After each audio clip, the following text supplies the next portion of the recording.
naua.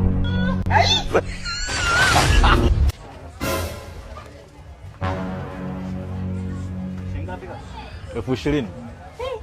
Hadi saluni. Mafuta amepanda. Naua. Na akili naua. Nipo kwenye sauni moja hivi. Eti kwenye $20,000 wewe kuweza. Sasa watu kama wana waua.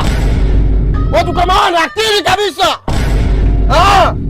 Haiwezekani mimi nakuja kunyoa, alafu mtu anaondoka anamwambia $20,000. Nidharau hizi. Kunyoa ni shilingi $2,000 tu. Watu kama wana waua. God have mercy. Nimekwisha.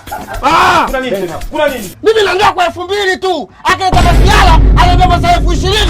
Naua na akili naua. Hamna shida. Nitakunyoa kwa shilingi 500, hamna tatizo. Sawa.